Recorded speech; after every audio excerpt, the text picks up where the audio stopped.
Hey, baby, it's Young Gravy. This is WMTS Murfreesboro.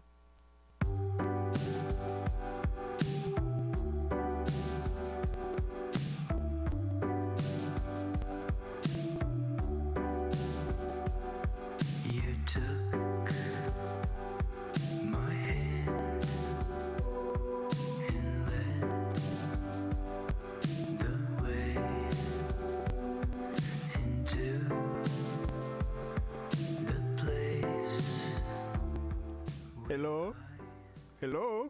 There we go. Hello, everyone. Welcome back to LUVOL on Air, episode 20. Today, with me in the studio, we have a very, very special guest. Please say hello and introduce yourself. Hello, everybody. I am Otlo, here with LUVOL on Air. Nice Awesome. to be here. You pronounced it right. A lot of people don't pronounce it right. Yeah. Hi. Hello. Let's continue with that introduction. Get to know you a bit. Just like name, hometown, genre, anything you just want to lay out there and say hello. Well, I'm from Chattanooga, Tennessee. I am here in audio production school. So that's kind of what I'm doing here. I've been making music for a couple years now, going on, I guess, close to 3. And yeah, just here to have a good time. I'm a senior now, so it's a little stressful, but we'll figure it out. Sick. And so, how'd you get your start making music all those 3 years ago?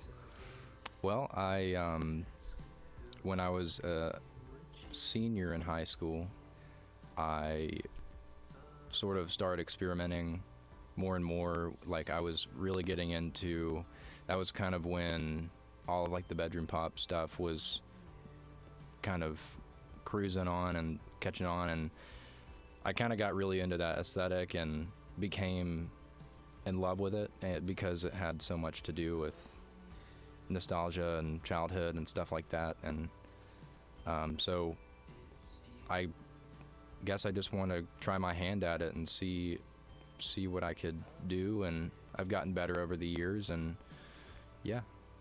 Awesome. And so you mentioned all the bedroom pop artists coming out around that time. That was 2022. Was it 2022? It was like, I think anywhere from, you could go as far back as 2014, really. I mean, but yeah, like kind of in that like 2018 to 2022. Mm-hmm. I meant for like you personally. Okay. That was that really 3 years ago? I hate that. So high school, I guess, yeah, that would be around 3 years ago, yeah, when I graduated from more than 3 years ago. Wow, maybe about 4 years since I graduated. I hate the concept of time. Yeah, that's kind of terrifying. So, who or what are your biggest inspirations? Well, musically or otherwise? I would say my biggest inspirations, I mean, a lot of it probably stems from my childhood. I grew up like on a lot of old Nintendo stuff, like a lot of other people, and so that whole aesthetic of like the N64 type stuff, like retro games, all that stuff kind of has found its way into my music. And I guess in terms of musical influences, I'd say, I mean, Mac DeMarco's up there. A big one for me is I love Jacob Ogawa, and Yacht Club is a big one. All very good picks. Thank you. And so that kind of transitions nicely. You mentioned like old Nintendo games being a pretty big influence, and that, I would assume that influences also your aesthetics, because looking at all your songs and like the covers for them, especially for your first album, Woozy, aesthetics is like a very, very important part to your whole production, or to your whole presentation rather. And so how would you describe your aesthetics? I don't know, that's tough. I'm not sure how I would describe it, but I would say just I don't know, maybe dreamy is a good word. I pull from a lot of different places. I'm definitely not the first one that has ever kind of gone for that vibe, but it's something that I really enjoy being able to. It's sort of like it steers me in the right direction all the time, you know, because if I know sort of that vibe that I like to have, I can choose my instrumentation and choose, you know, certain things, you know, may not sound right in that sort of I don't want to say limitation, but just it really helps guide my sound. That's why I like having like an established sort of feel or vibe. Awesome. And so I think you already kind of answered this, but like what steps do you take to cater that sort of dreamy aesthetic?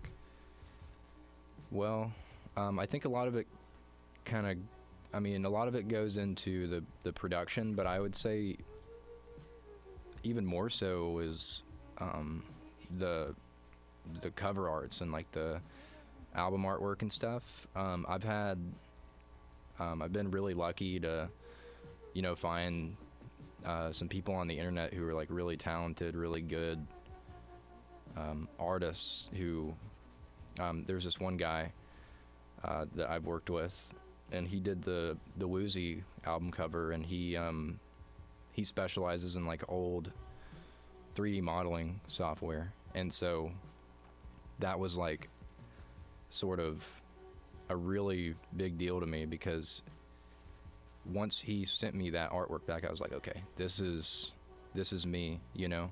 And it was kind of like a lucky thing, you know, because I had a general idea, but then he sent it back, and I was like, wow, okay, so this is where I want to go. And also, you know, on top of that, it's just you know, like the cover for Sweet Nothings, like that was done in like Microsoft Paint 3D, you know. Like I think a lot of it is just not tapping into that like youthful wonder of, you know, not taking things too seriously, and you know, oh well, I'll just put like a pink heart from MS Paint 3D on the cover and call it a day. Awesome. And so before we dig into your music more, one last thing about your presentation. Where does the name Otlo come from, the stage name? Well, Otlo for me is a character, and it always kind of has helped me to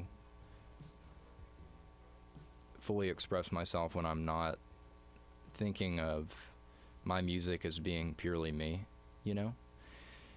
I mean, it is me, and it comes from the heart, and everything I do, it's you know, it's my entire purpose in life, you know, as cliche as like as cliche as that sounds, like that name was something that I just thought up, you know, when I was first getting into music, and kind of as a freshman in college, when I was really starting to take it more seriously.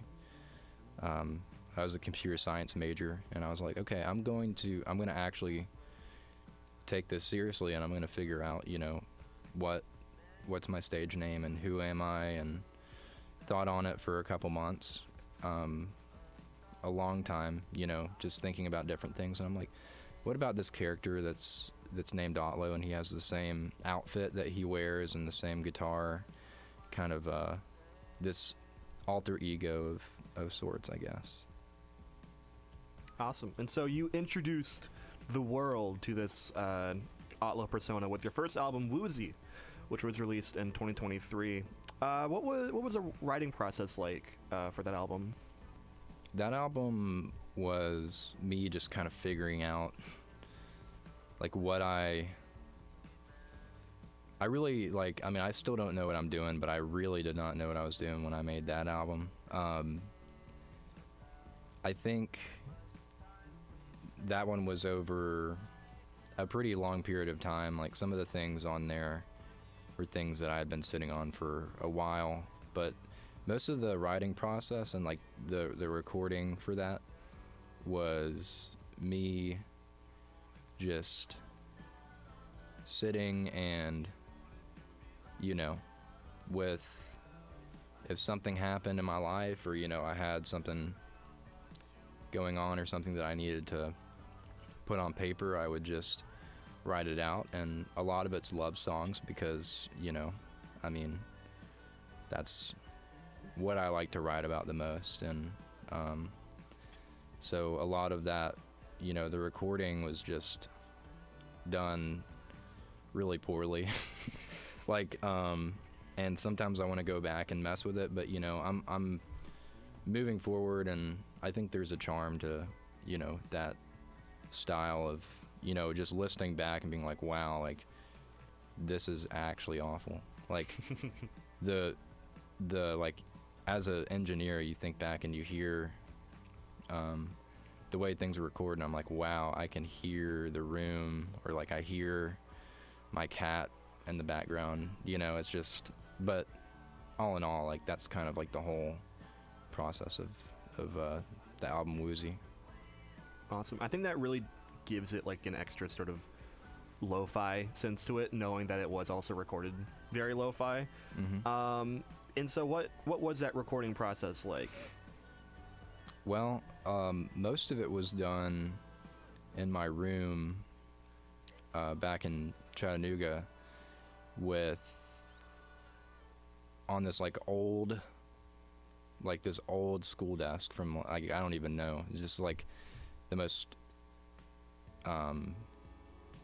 old, decrepit school desk of all time. And it was basically, and I sat on this like piano stool, but I kind of liked it that way. Like, I like the feeling of, okay, I'm gonna do this whole album with like the worst setup in the world, and I didn't care how bad it sounded, you know, because at the end of the day, it's like I can get into like a more polished sound later on, but I think it's fun with your first album, you know, just trying things out, because once now I have that out, it's like that's what it was and will be and will forever be, and Mm-hmm. you know, so that's kind of how that whole thing shook out. And a lot of it was just, yeah, in my room with the desk and a stool.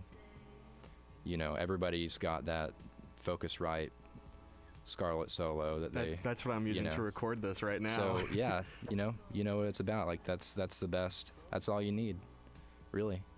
So yeah. Yeah. And so second song off the album, Something More, has a music video, which is something not a ton of local artists I've seen doing. So how did that video sort of come about, and how was it made? Well, that kind of started when I came home for the summer after my first year here at MTSU, and I sort of got home and I was like, wow, I don't know what I'm gonna do with my summer, you know, besides work. And it's sort of like that feeling when you get back from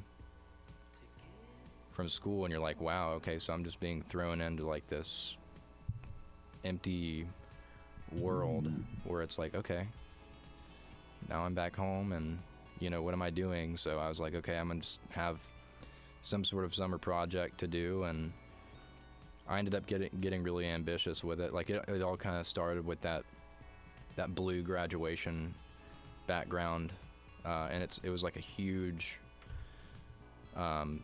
background that I ordered on Amazon and set it up in my mom's house, and filmed the whole thing like over the summer, just going up there like every other day. Honestly, most days, like just going up there and seeing what I could do. But it's interesting. It seems like it's like I don't even remember making it. It was like such a relaxing summer. Like, just that was really all I did was make that video. So, Would you call it like a flow state kind of thing? yeah, it was like this beautiful moment, like in my life, where it felt like, you know, things just stopped, and I had, at least I had this one thing that I wanted to work towards, and it was just get this video done and share it with the world. And we had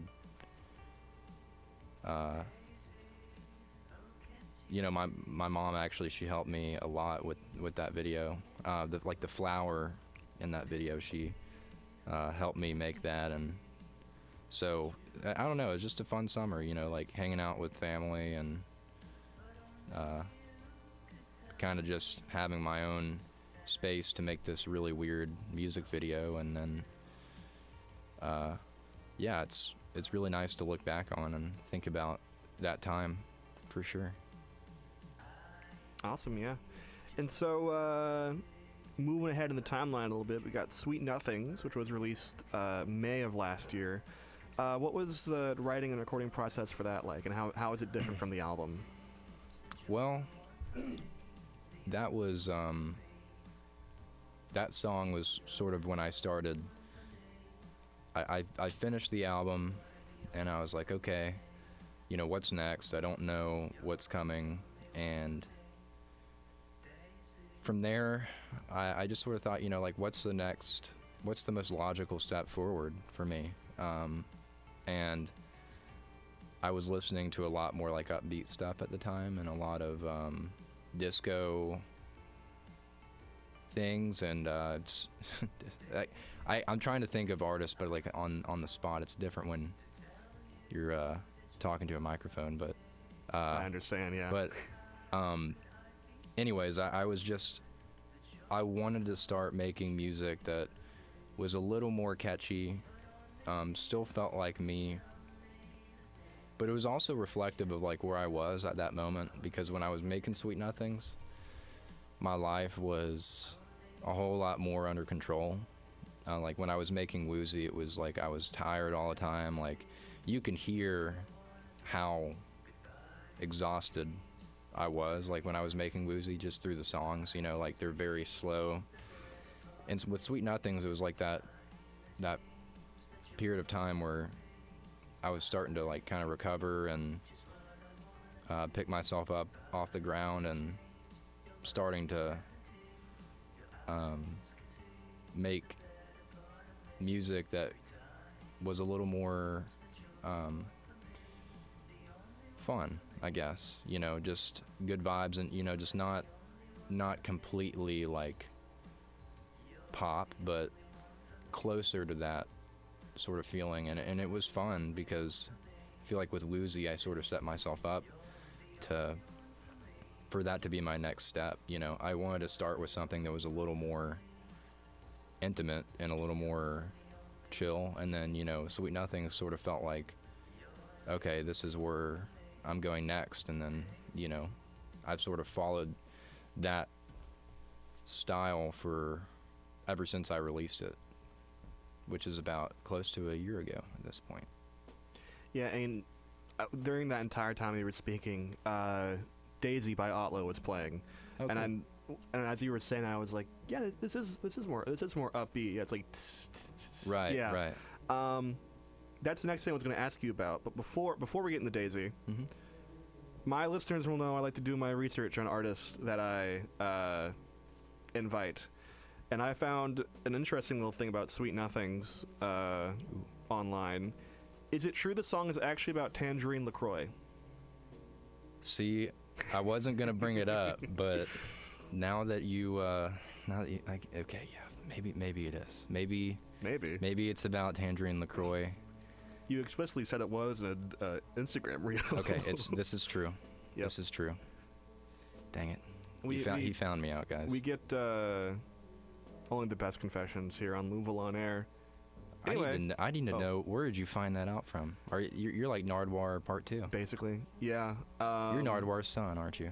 I knew it. Yeah, I got the hair for Okay. it, basically. Perfect. No, I just really like to dig through Instagram. Yeah. And if you just swipe on your page, there's a reel section. You scroll all the way down. It's like the third or fourth video that you ever posted. Okay, so maybe I wasn't trying to hide it that much. Yeah. You. Okay, cool. Anyway, back to Daisy, released September of last year. What was the writing and recording process behind that like? Well, that one took a while for me. That was really when Sweet Nothings came a little more naturally. I think maybe I just got a little lucky with, sometimes when you're mixing, it's like things just work. And to be able to recreate that was really hard for me. I was like, okay, I did Sweet Nothings, and people liked that, and that's kind of what introduced most people to what I do, is that song. And so how do I recreate that? Because it's one thing to do that once, but to do it again and again and again is something that only like the greatest artists can do, So I quickly kind of found out that, okay, with each and every song comes a different process, and I couldn't just copy paste. I literally tried to pull my vocal chain from Sweet Nothings and be like, okay, it's gonna work on Daisy, and my vocals are gonna sound great. And so that didn't work, and then I started from the ground up on that one, and it's fine. I released it. I actually released it a couple times, and I have a really bad habit of releasing something, taking it down, putting it back up, because I'm such a perfectionist about the mix, and because I'm always hearing little things, and so, but now it's out in its entirety, and that one, I did on the guitar, and the drums pretty much like influenced a lot by Everybody Wants to Rule the World. I can definitely hear that. That triplet sort of thing. And then one of my favorite artists, Temperex, he uses that drum beat in one of his songs. And also the band Hers is, they're always like a big influence for me as well, and always love their music. So, yeah. Awesome, yeah. I forgot to mention it's in between Sweet Nothings and Daisy. I skipped over a song, That Way, which we will talk about after the break coming up. But before the break coming up, I want to talk about your newest single, It's You, which was released this year on Valentine's Day. Is this song also about Tangerine LaCroix? Unfortunately not. This one's a little more personal, but it's still, one of those songs that definitely that one took me the longest out of all of them I've made. But yeah, not that one, but maybe the next one. Maybe the next one will be the return of Tangerine LaCroix. We got Sweet Nothings 2, Tangerine LaCroix, Boogaloo. See, I like the sound of that. That's next single, Sweet Nothings 2. And I will copyright claim that and take it down immediately. Perfect. Because I came up with the name. No. But yeah, what was the writing and recording process like for It's You? So that one, I was really trying to experiment a little more with like the way I was recording, and the other songs I did on an Audio-Technica mic, and this one, It's You, I did on a SM7B, and I think from that I kind of learned, okay, I don't like that microphone. I mean, it's a great microphone, but it's just the vocals are so dark. You have to boost so much to get, and I think I was using it without the proper. I think you need like some sort of like something called a cloud lifter, and I didn't have that. So, but it was, wow. I just smacked my lips super loud, but no, it's fine. The viewers come here for the ASMR. Okay, perfect. The listeners, they can't see us. So, yeah, it was. I kind of got to a point with that song where I was like, "Dang, I just want to work on something else," but I had to push through and get it the way I was envisioning in my head. And I kind of realized, like nobody's gonna do that but me. Like I have to push through on this song. And once I got it there, it was such a good feeling, because then I was like, okay, I had all that confidence. I was like, I made this, and I can look past and continue to work on other things. But now I know this song is out there, and I did everything I could on it, and that gave me that boost of confidence to continue working, because right around when I was doing that one was really when I was totally out of ideas. Mm-hmm. And then it seemed like the moment I finished that song, it was like I had all these ideas coming to flood in, so it's exciting for sure. Awesome. Yeah. We got a break coming up. But first, here is Carry Me Back by Mild High Club. Yay!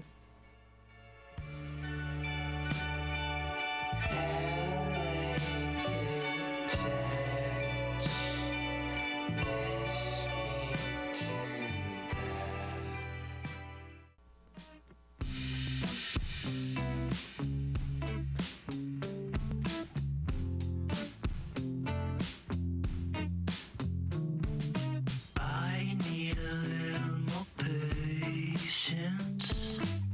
Maybe it's best to slow down.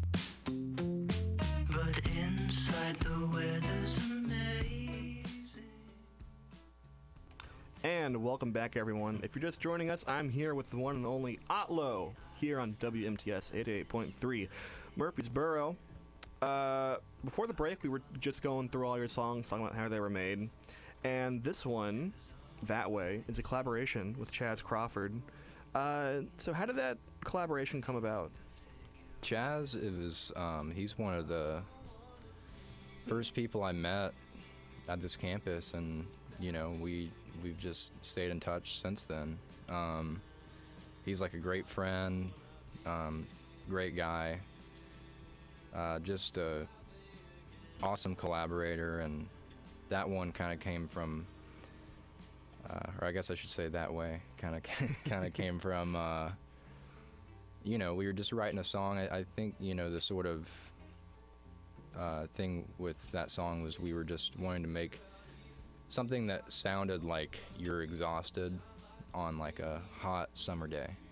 And like, I think we accomplished that. And I think me and Chaz are still talking. We've been working on some stuff, so it's always great to have him around, because I'm not the best collaborator, but Chaz is patient. He has the patience to put up with me, because I can be a little bit nitpicky sometimes, Mm-hmm. but that's just who I am.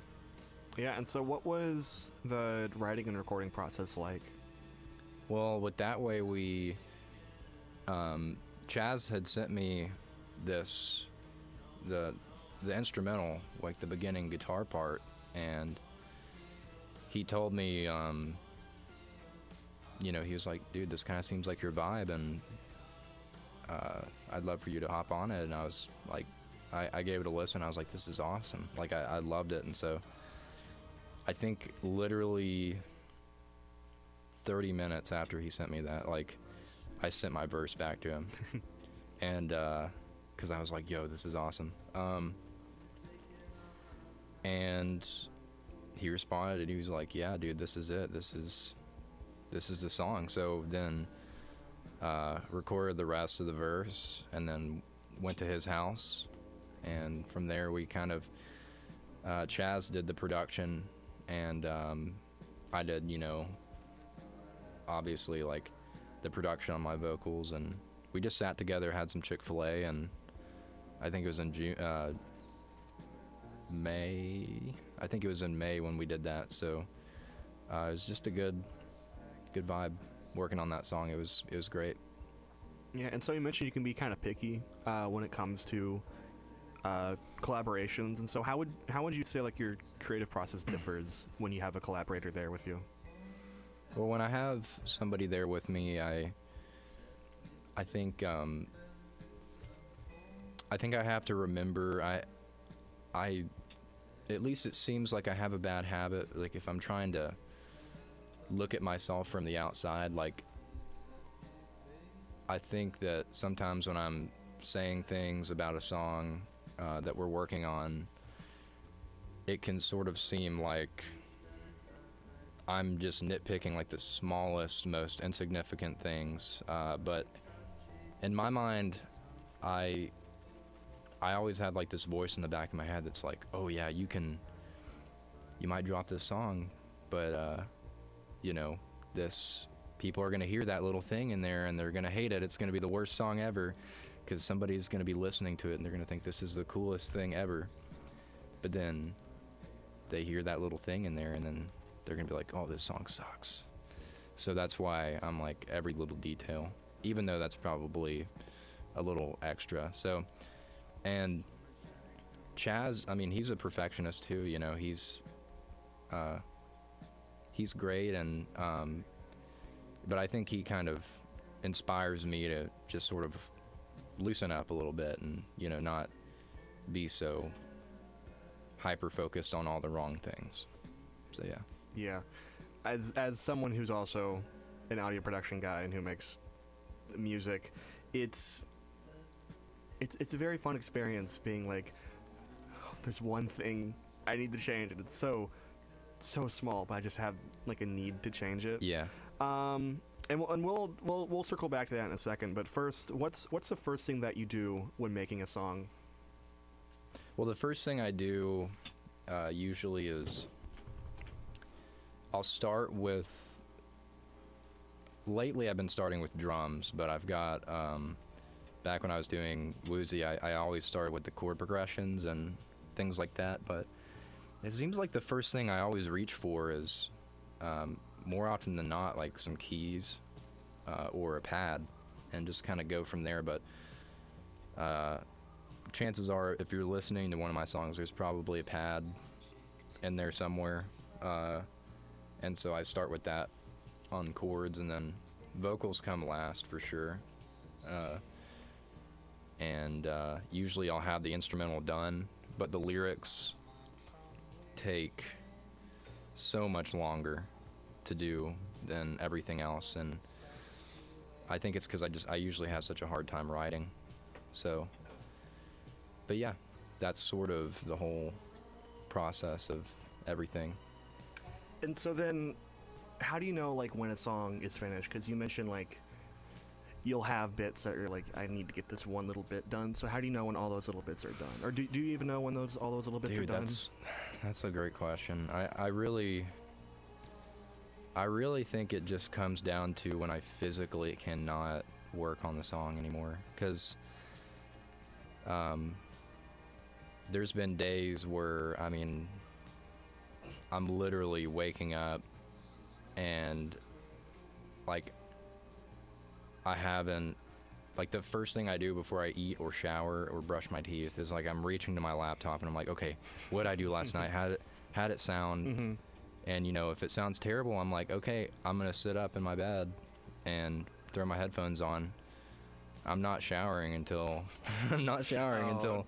That's a very familiar feeling. Yeah. So, and that's really how it felt with It's You, was just you know, getting, because you know, ride cymbals like throughout that entire song, there's just a ride just playing the whole time. And that song, Carry Me Back with Mount High Club, you know, it's kind of got the same thing, and it's really hard to do that without it being really harsh on the ears.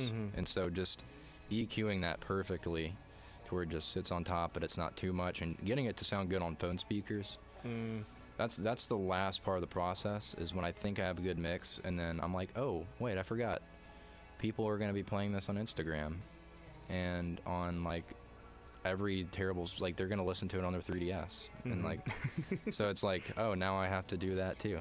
So but yeah, 3DS. I'm going to release an album only on the 3DS. Dude, I used to the music app with, like, you know, the music app with the parrot, or like the bird or something, like that was, I remember I used to listen to Cage the Elephant, No Rest for the Wicked on my 3DS.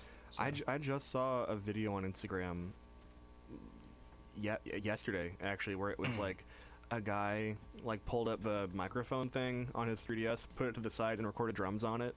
It sounded disgusting, but it worked. It worked well in the song he was doing. Yeah, I bet. And so obviously this is all stuff these are all amazing recording techniques, like recording with the 3DS that we learned at MTSU. Lovely. But actually, like, how was your time? How would you say your time at MTSU like helped you with your music? Well, just being around people. There's a really fine line between being around people who make you feel bad about yourself and being around people who push you to do better. Mm-hmm. And so MTSU's been that fine line for me, because it's just enough pushing, from, amazing professors and people who want to do their best to teach you the right information, and learning different things, and going back to my mix and just sort of being like, okay, wow, like if I had known this before I did this, then I probably this would have sounded way better. So, the only reason why I've been able to get things to sound even remotely good is because of, I think, my time here, because it's priceless, like the information that we're learning here, and just like I couldn't be thankful enough, and not to mention the friends and people I've got here. So awesome. Yeah. Now that is all the normal questions out of the way.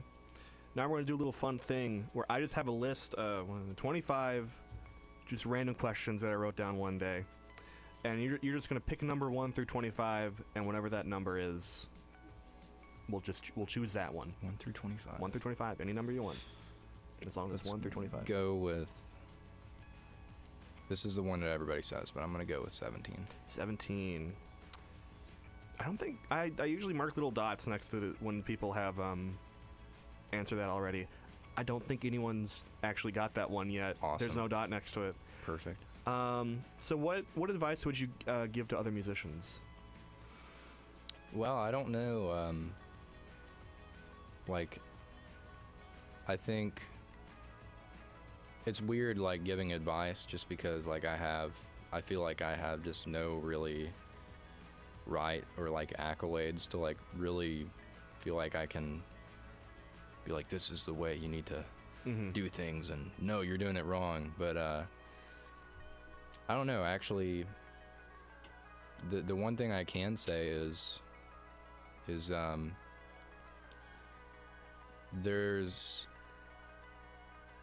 no hurt in really taking your time on songs, I mean, I've always been a quality over quantity person, and I think, I'd rather release one really polished song that's going to carry me through months and months, than trying to just release all this stuff. And so, like, just maybe make your songs count, That's what I've always tried to do, is, like, make the songs count when you release, like, really make it feel like something big is happening. But I think you can go too far the other way with that, too, where it's like, oh, here's my single that it's been 3 years since I dropped a single, I don't want to go that far, but yeah, probably that is what I would say. Awesome. Yeah, I definitely agree with that too. Like, I've been, like, back in ye olden days, I put out, like, I want to say, like, 3 EPs over the span of a year, and these aren't really released anywhere besides YouTube. In fact, they're all under the LUVOL name, but they were all really quickly put together, just like MIDI loops that I would write and then just loop them over and over and do a little bit of production on them, and then say, yeah, it's done. And it was good practice, but, like, looking back, it doesn't feel like a finished product. Really. Yeah. It's more just like ideas that, like, I put together and released. Well, there's something, like, can I say something about that too? Oh yeah, go ahead. Like, also in line with what I said earlier, with stuff like that, in my mind, like, even if you release something, like, the idea is never dead. Like, there's nothing stopping you from taking that down and making, like, I mean, maybe this is not the best advice because I really should stop making edits to my songs, but I don't know. I think if you release something and it, like, I don't know, I don't think a release should feel like, oh, this is it, I'll never be able to touch this song again, you know?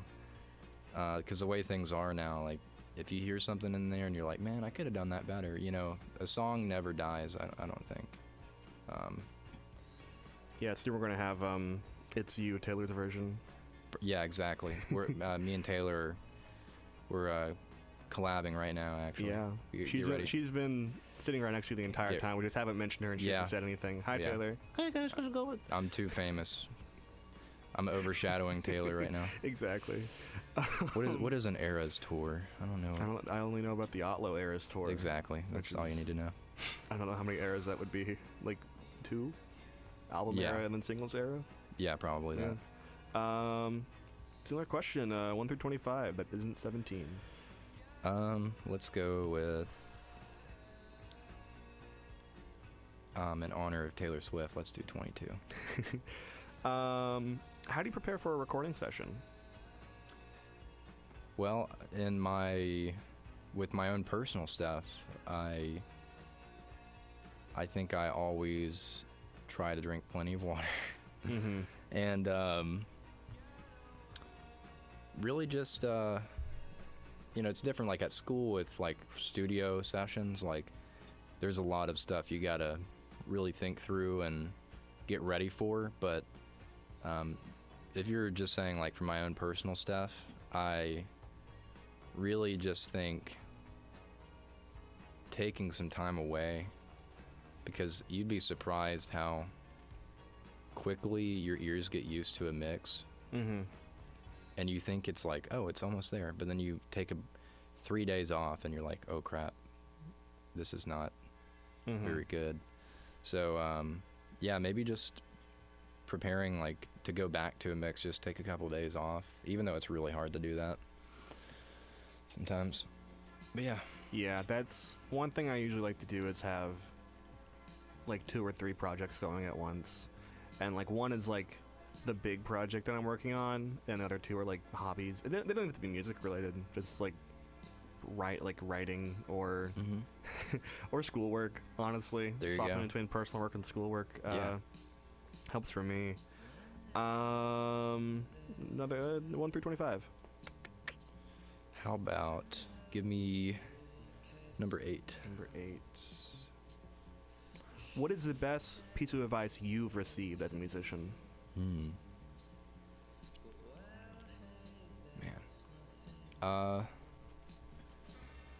Let's see.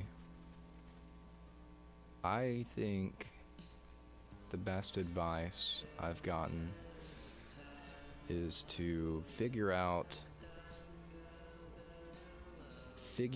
your aesthetic and figure out who you are, and make like that aesthetic make that aesthetic actually like something that's true to yourself, because it feels like a lot of times like people, I know when I'm listening to music, it's almost like, I mean, obviously I fall in love with the music, but I fall in love with the artist, and like if that artist is like, man, I love this artist, because there's just something about them that feels different with them, and so like to really have like that it factor, I think maybe sculpting your image is something that's really important. Definitely, like branding, not in like a marketing way, but just more of like, okay, what are my colors, and you know, how am I going to express myself in a way that's like memorable for people. Yeah, I definitely see that, like especially from you. There was a comment under the Something More video that really stood out to me. It was from, I don't think they were from, I don't know who this person is. They're just a random comment. But the comment wasn't in English. I think it was either in Spanish or Portuguese. And even they, like, without knowing any, like, I think they even said in the comment, I have no idea what you're saying, I don't speak English, but the aesthetic really speaks to me. And so it's like a cross-cultural thing that's like cool VHS-esque VHS-esque aesthetics. That's hard to say. I know. Yeah. Especially when you have a lisp like me. Yeah, nostalgia is a very powerful thing that people. Oh, for sure, and Yeah. and people in other countries, mainly, it seems like a lot of people who are from Brazil and Mexico, they really seem to love that sort of vibe of just, I don't know. It seems like when I look on my Spotify, I see like 3 countries, U.S., Brazil, and Mexico, and I don't know what it is, but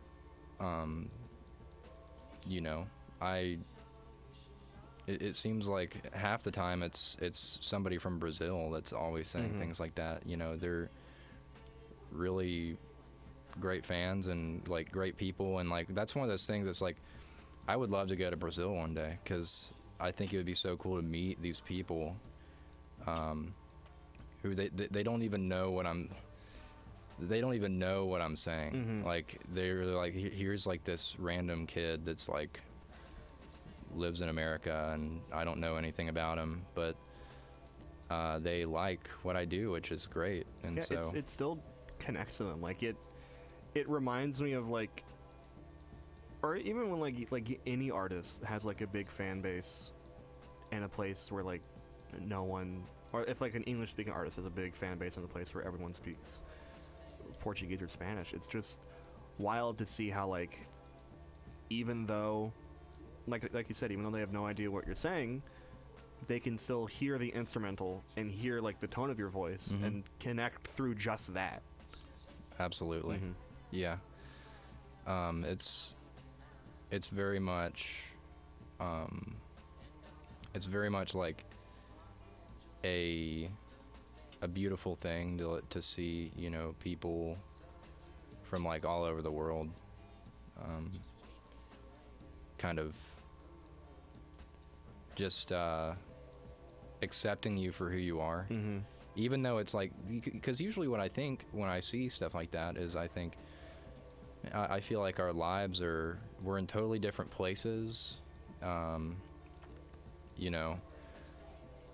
totally different languages, different everything, and so seeing that is like really means a lot, because it's almost like when you're an artist, like it's almost like you're doing cold calls, like you're just, please care about my music, and to see people who don't even speak your language and you don't know them personally, and but they listen to the music and they understand you, is like a beautiful thing for sure.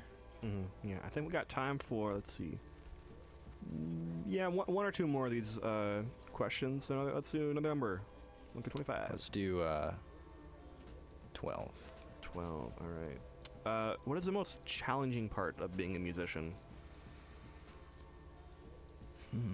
Challenging. Probably just, man, there's a lot of challenging things about it. I would say for me, it's probably got to be the isolation aspect of it, where it almost feels like until you make a name for yourself, you're just somebody who, like, sometimes being an artist can feel like you're screaming into a void of, like, who is listening, and so that's why it's, like, finding those listeners, it's almost like you, like, lost your family in a crowd, but then you finally see them, like, waving at you, and they're like, oh, hi. You're who I was looking for this whole time. So, yeah. Yeah, for sure. Let's do we got a little bit. Let's do one more real quick. Okay. 1 through 25. Let's do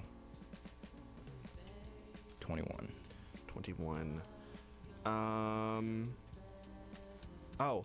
This is actually a good parallel to the last one. Heck Most rewarding part of being a musician.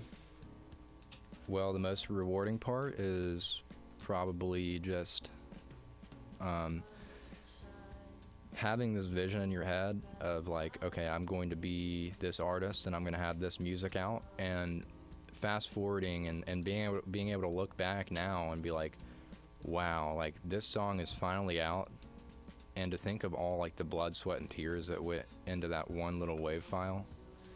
It's all consolidated into like that one thing, you know. And so I don't know, I think that's probably the most fun part about it, is like being able to see your work out there and finished. I have nothing more to add to that. I definitely agree with that. We got some ending questions for you now. You got any upcoming shows you want to promote? I do. I have a show coming up relatively soon, April 4th, I believe. I hope I'm not wrong about that.